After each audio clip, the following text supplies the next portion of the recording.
To get started, you're going to need a foam pad, and this will be used to ruffle the edge of our flower petals. And then you're going to need 2 circle cutters, as I indicated before, a calyx cutter, and then this is a cell stick with a pointed end. We're going to use this as our rolling pin to roll the paste out. Then a little bit of water, or you can use gum glue, which is just a little bit of Tylose powder mixed with water, and a paintbrush. This is another cell stick, just a smaller size. Some wires that have been, these are covered with paper. And I use a little X-Acto knife, a baller tool, and this is to ruffle the edges of the flower. And then I use this little tool to pick the things up off of my board. And that's really all that you need to get started. So, getting your gum paste prepared, I'm going to use white. I think it's easier for you to see on the camera. And then I have a little green prepared here as well to do the calyx on our rose. My gum paste is a little dry, so I'm going to put a little shortening in that and work it a little bit so that it's easier to roll out and prepare.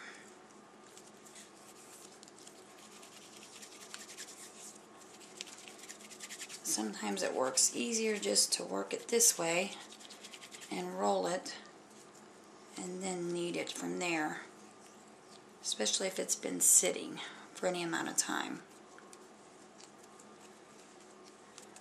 Okay. Now the first thing we're going to start off with is making the rosebud. I'll show you that here in just a moment. Pinch off a little bit of gum paste. Start rolling it in a ball in the palm of your hand.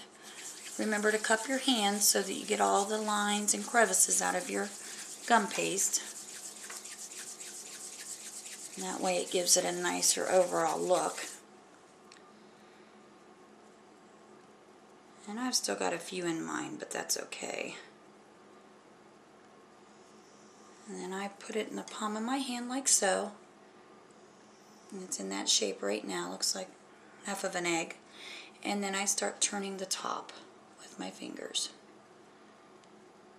And you could roll it out with your forefinger like this, if that works for you. However, that never works for me, so I've had to figure out a different way to do it.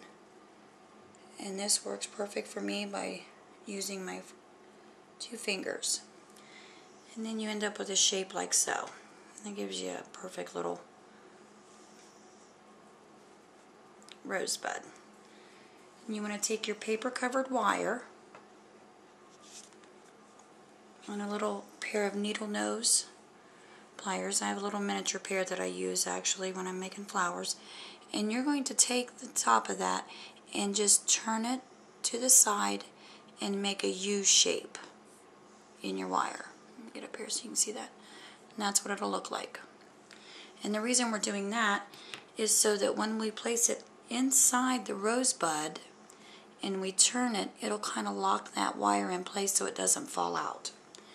And I just dip that in a little bit of water and just push it right into the bottom of the rosebud, and I turn the wire just a bit and pull down just a tad, and then you have that on there. Now I normally make mine up ahead of time, and I've got one right here that's already made. And I've worked it a little bit so it's a lot smoother and perfect. But I make these up usually 24 hours ahead of time, because what happens when you start putting the petals on these, it gets really heavy.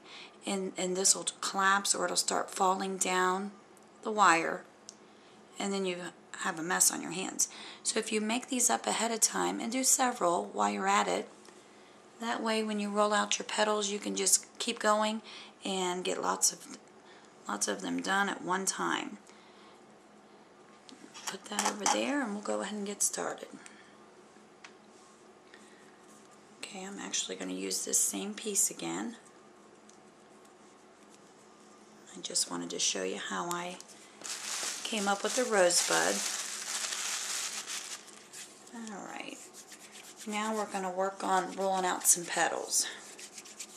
And we're just going to use the one cutter.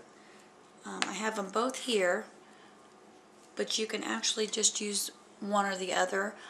This one here will do a smaller rose, and this one will do a medium-sized rose. Or you could start off with a small and move to the larger petals. Either way, it doesn't matter. I will show you putting on a couple of the small ones just to wrap the rosebud, and then we'll move up to the larger ones.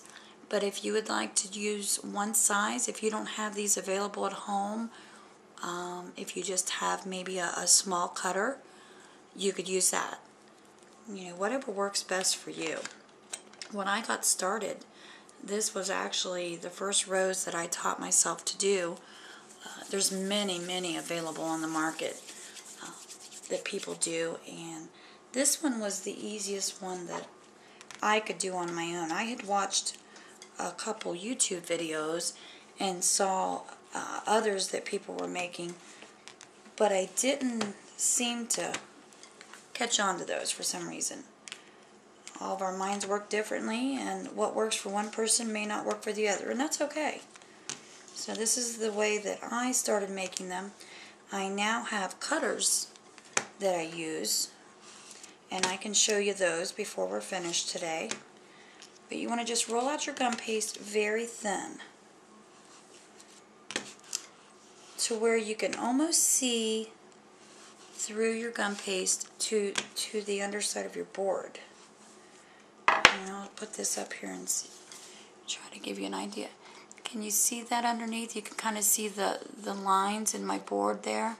That's what you want, because you want your petals on your roses to be real nice and wispy looking. And that's why it's better to take the time to roll it out nice and thin. And the thinner they are, the more realistic your flowers will look. Just take your cutter and start cutting your circles out. And I'm only going to cut 2 of these out, because I'm just going to give you an idea of how that goes. Then I'll go ahead and cut some of the larger sizes out. And with these plastic cutters, you really have to push kind of hard so you get a nice clean edge. If not, you'll get frayed edges, and then you'll have to use a paintbrush that's dry to push those down. And I'll show you how I do that. I'll do one here so that you can get the idea. See, if you don't push down hard enough, this is what you're left with. And then you have a heck of a time. When you pull that out, you end up with all these frayed edges on here. So what I do is I just take a paintbrush and put that up against my finger, and I just go around and push those in.